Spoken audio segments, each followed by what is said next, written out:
Hello, you guys. We've made it now to the last set of notes in Unit 1. These are the Unit 1.3 notes. And these notes, we're going to look at enzymes in a lot more detail. We've mentioned enzymes a few different times throughout some of the previous videos, but in these notes, we're going to look into a lot more detail and go into a greater depth of what these enzymes look like and what they're doing and their function inside of living organisms. These set of notes are made up of 3 topics, which are each pretty short actually, and so each of these 3 topics should hopefully not be pretty quick and easy to go through. In this video, we're going to look specifically at topic 1, where we're going to focus just generally how enzymes work in general, and so let's take a look at that. So if you remember or recall, when I've brought up enzymes before, I told you guys that what enzymes are doing is they are catalyzing chemical reactions, meaning that they are allowing certain chemical reactions inside of your cells to take place fast and quickly and efficiently. That's the job of an enzyme. And these enzymes, they're proteins. So these are proteins that ultimately take on a specific shape, and their job is to allow these certain reactions to take place inside of your cells. And so let's do a quick refresher on chemical reactions. So chemical reactions, just to remind you guys, this is when you're taking certain molecules, and those molecules are being turned into new molecules through chemical bonds being broken between atoms and then reformed between atoms in a different way to make these new molecules. And so ultimately you're taking certain molecules that you're starting with, and those atoms that are found in those molecules, they're bonded together, in this case usually by covalent bonds, or bonding these atoms together of these different elements in these starting molecules. And then in the chemical reaction, what's going to happen is we're going to break those bonds apart. We're going to take those atoms and break them apart from each other, those bonds, and then we're going to form new bonds between them, so that we end up with new molecules. So that's basically what's happening in a chemical reaction. So here's an example with photosynthesis, taking these starting molecules, 6 carbon dioxide molecules and 6 water molecules, ultimately are going to be used to make a glucose molecule and 6 oxygen molecules. But that's basically just taking these atoms and then breaking them apart in these starting molecules and then putting them together in a different way, forming new bonds in these new molecules. Now in a chemical reaction, well, a chemical reaction, we summarize it with a chemical equation. So this is called a chemical equation, and so is this right here. It's showing you basically a summary of what's taking place from beginning to end. Now, the chemicals that are shown on the left side of the arrow, those are called reactants. So reactants are the molecules that you're starting with at the beginning of the reaction. And then on the right side of the arrow, you have what's called the products. And these are the chemicals that we're ending with once this reaction is done. And so, and then one more thing that we need to talk about before we get into enzymes is this idea of activation energy. And so, every chemical reaction that exists has what's called an activation energy. And so, activation energy is this certain amount of energy that the starting molecules need to get to. So, whatever molecules are starting with, there's a certain amount of energy that they initially need to absorb and get to, in order for them to then be allowed to become these new products during the chemical reaction, in order for the reaction to actually happen and for those molecules to now become these new molecules. And so that initial amount of energy that the reactants need to absorb, that's called the activation energy. And every single chemical reaction that takes place in the universe has an activation energy. If you look on this graph, you kind of need to be familiar with a graph that kind of looks like this. This should look a little familiar from chemistry, but this is called an energy diagram, and it's basically summarizing the change in energy that's taking place in a certain chemical reaction. So in this reaction, we're starting with these molecules. These are just made up molecules, this molecule AB and this molecule CD. Those are the 2 starting molecules, and those molecules have a certain amount of energy to start with. So molecules innately have a certain amount of energy just stored inside of their chemical bonds. And so this y-axis is showing you how much energy they're starting with. They're starting with this much energy. Now, ultimately in this reaction, they're going to become these new molecules, molecule AC and molecule BD. And those new molecules have a certain amount of energy. And you guys can see in this case, the amount of energy they have is less than the amount of energy the starting molecules had, which happens sometimes. Sometimes the molecules you end with have less energy than the molecules you started with. Sometimes they have more energy than what you started with. But what is really important on here right now is this bump. And so in order for these reactants to become these products, there's going to be this certain amount of energy that they need to climb up to, that they need to absorb. So the amount of energy that they have innately is not good enough. They need to get to this certain amount of energy first in order for this reaction to actually happen so that they can become these new products. And that is what we're looking at here. That's the activation energy. And look very carefully at this graph, how it's labeled, because this will come up in future questions that I ask you guys. But it's the energy that you're starting with in the reactants and the amount of energy they need to get to at the top of this bump up here on the y-axis. So going from here to here. So that's why this arrow is labeled the activation energy. So this arrow represents the amount of energy that these reactants need to absorb in order to get to the top of this energy barrier to get the amount of energy they need for this reaction to take place. That's the activation energy. Be careful because a lot of students think that it's like from the bottom of this graph, like from down here all the way up to here. But that's not the activation energy because you're not starting with zero energy. You're starting with a certain amount of energy in these reactants, which is this dotted line right here. That's how much energy you're starting with. And you need to get to the top here of this bump. So that's the activation energy for this specific reaction shown in this diagram. And every chemical reaction is different. It has a different amount of activation energy that's required. Some chemical reactions have a very large activation energy, so they have a huge bump. There's a lot of energy that the reactants need to absorb in order for the reaction to take place. And for those reactions, the ones that have a large activation energy, if reactions have a large activation energy, that means that that reaction is going to take place very slowly. It means that that reaction it's going to be very hard for that reaction to take place because there's so much energy the reactants need to absorb in order to get to that energy they need to get to. And so reactions with large activation energies occur very slowly. Now, if you have a reaction that has a small activation energy, so in a different reaction, let's say that there's a very small bump, there's not a lot of energy the reactants need to absorb, there's a small activation energy, that's going to be a reaction that can take place a lot easier, more easily. And so that's going to happen a lot faster. Those reactants are very easily going to find and absorb the energy they need to get to because it's not a lot of energy they need to get to in order for the reaction to take place. So just know that reactions with lower activation energies are going to occur more quickly or faster. And usually this energy there is coming from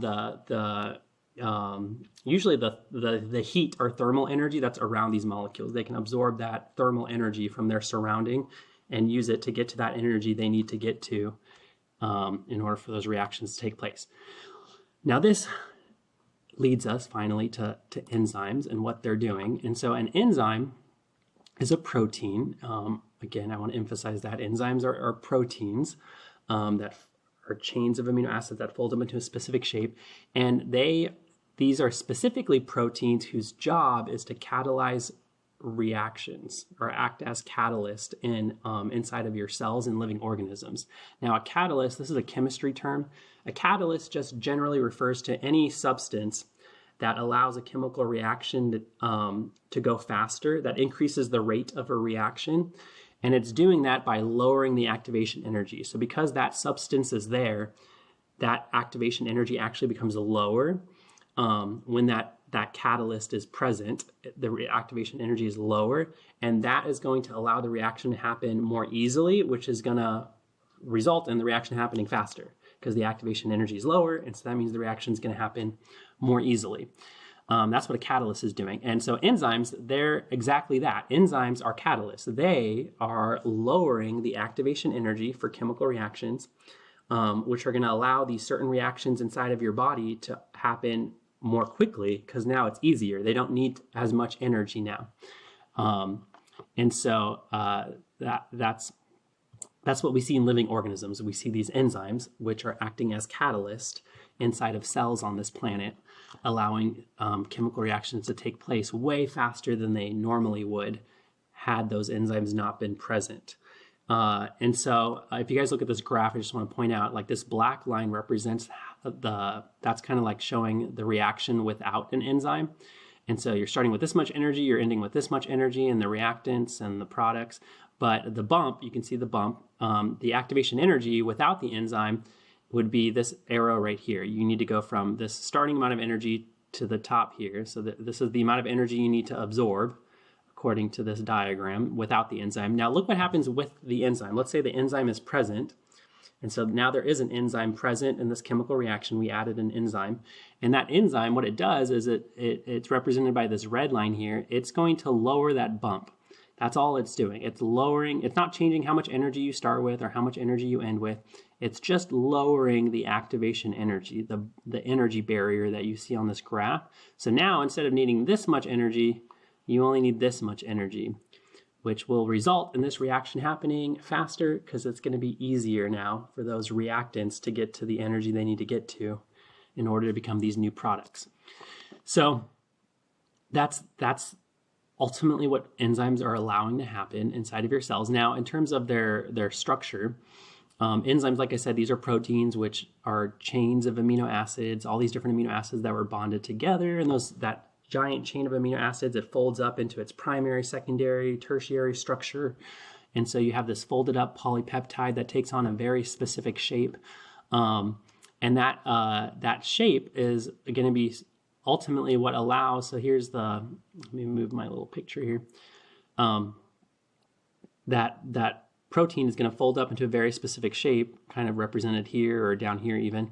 And that shape is what's going to allow it to catalyze specific chemical reactions inside of cells. And so let's see, where should we start? Let's start with the fact that, so this shape that the enzyme takes on, it's going to have there's going to be a very special region on the enzyme's shape called the active site. And this is where all the magic's going to happen, the active site. So this is a special part of the enzyme's shape. And this part is important because this is where the enzyme is going to find those starting molecules and bind to them. It's going to physically latch on to these starting molecules, these reactants, these molecules you're starting with.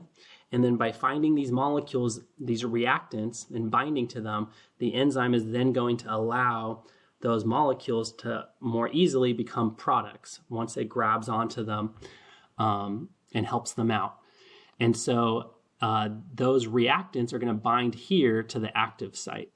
And when we're talking about a reaction that's catalyzed by an enzyme, those reactants, we call them substrates. So a substrate is the reactants that an enzyme is binding to.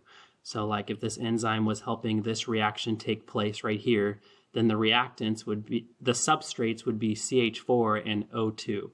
Those are the molecules those are the reactants that the enzyme needs to bind to. So the reactants, we call them substrates. That's what the enzyme is going to latch onto. So that's the starting molecule, the molecule you were starting with, which is going to bind to this active site. Now, when it binds to the active site, it forms what's called an enzyme substrate complex. So here's the enzyme, this purple blob. Here are the substrates, the reactants, the starting molecules that it's going to bind to, and it latches onto them. And enzymes, when they latch onto substrates, they form what's called an induced fit, which is when the enzyme changes shape a little bit once it binds to the substrates, and it changes shape just slightly in a way that kind of embraces and latches onto the substrates, basically so that the substrates don't easily fall off before the reaction is done. And so you guys can see here's the enzyme to start with, but once it binds to the substrates, you can see it takes on a slightly different shape once it binds onto those substrates. And this is going to help it keep hold of those substrates. And then something magical is going to happen where now those substrates can interact with each other and form these new products. These bonds are going to start breaking and reforming, and then they're going to become these new molecules. And then once that happens, the enzyme will let go of them, and now you have these molecules you're ending with. And so basically that's how these enzymes are catalyzing these reactions. They're binding to the reactants, the substrates, and then allowing them to become products. And then that enzyme can then redo that over and over and over again, because during this reaction, if you look at this picture, this purple blob is not actually being changed or used up during the reaction. So from beginning to end, this enzyme is staying the same. So it's helping the reaction take place, but it's not actually part of the reaction. The substrates, these chemicals are changing into new chemicals, products, but the enzyme itself is not chemically changing, and it's not being used up. It's not like a one-time thing. So these enzymes, they can catalyze a reaction and then do it again and again and again and again. Which leads us to the end of topic 1, which is this idea that enzymes are very specific. So enzymes have a very high specificity, which means that they can only catalyze very specific chemical reactions. And so there's only one reaction that they can help out with, and that's it. There's not all these other reactions that enzyme can also help out with. It's only one type of reaction that enzyme is responsible for. So inside of cells, there's thousands of different enzymes being made, and each of those enzymes are controlling their own very specific thing. And it's very, very, very specific. I'll give you a couple examples in a second. But basically, the reason it's so specific is because enzymes have a very specific shape that they're folding into with a very specific active site, and that active site can only bind to a very specific substrate. And there's not a bunch of other chemicals that it can bind to, only a very specific molecule or molecules that it can latch onto. And so those substrates, they bind to the enzyme. So here's an example of a substrate, the starting chemical, and then here's the enzyme and its active site. That active site has a shape that's compatible with the substrate, but it also has certain chemical properties that are also compatible with the substrate. So what's going to happen is when the substrate binds to the active site, there's certain weak interactions that are going to form between the substrate and the active site that are going to help them bind together. And those weak interactions include things like ionic bonds that some enzymes can form with their substrate. Some of them form specific hydrogen bonds with their substrate, or some of them have polar or nonpolar interactions that are taking place that are allowing them to come together or bind with one another. And so these weak interactions are kind of allowing the enzyme to temporarily hold on to the substrate. So to summarize, every enzyme has a specific active site that has a specific shape and a specific set of chemical properties that allow it to form these weak interactions with a specific substrate. And so that's why these enzymes can only work with certain chemical reactions. And so for an enzyme-mediated chemical reaction to occur, it's saying that the shape and the charge of the substrate, the shape of this substrate and the chemical properties of this substrate, like its charge and ability to form hydrogen bonds and its polarity, all of that needs to be compatible with the active site of the enzyme in order for this to work. And so here's a couple examples of how specific these enzymes are, just to give you guys an idea. So here's an example with lactase. So lactase binds to this disaccharide called lactose. So lactose is a disaccharide. It's a carbohydrate. It's two monosaccharides bounded together. This is the sugar found in milk. And so there's these two monosaccharides bonded together. It's called, one of them is glucose and one of them is galactose. So here's a disaccharide. We talked about this in topic 1 of the last set of notes.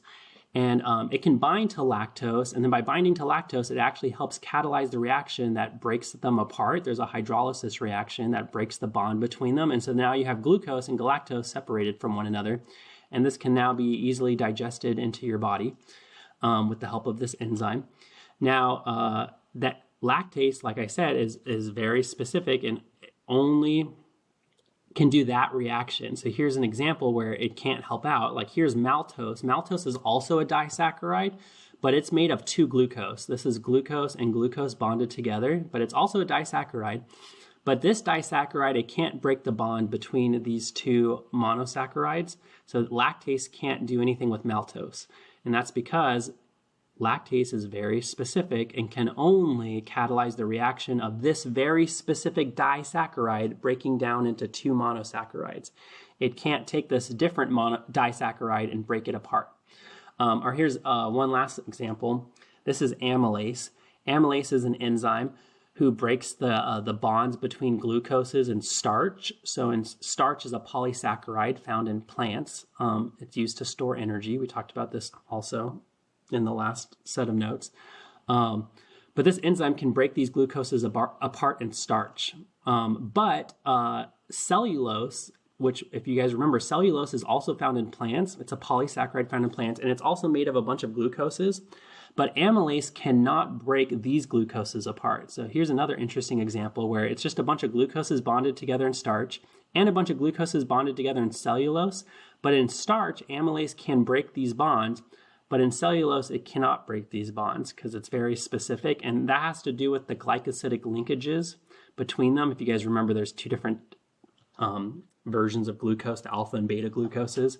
And so in starch, there's a certain pattern of these bonds between them that amylase is compatible with, but it's not compatible with this pattern of bonds found in cellulose. And so again, just know enzymes very specific. And the name of an enzyme, so enzymes have names, and that name usually is referring to how specific that enzyme is. And so the name of an enzyme always ends with the suffix ase most of the time, almost all the time. There's some exceptions, but usually when you guys see a word that ends with ase, like lactase or ATP synthase or amylase, these are enzymes. Enzymes, the ending of their name ends with ase. And their name usually refers to the substrate that they bind to or the type of reaction that they catalyze. So like I said, lactase, well, he binds to lactose. That's hence his name. And then here's another enzyme called ATP synthase. ATP synthase is an enzyme who catalyzes a reaction that makes ATP. So his job is to synthesize ATP. So hence his name is ATP synthase. That's the reaction that he's doing. But yeah, that's basically it for topic 1.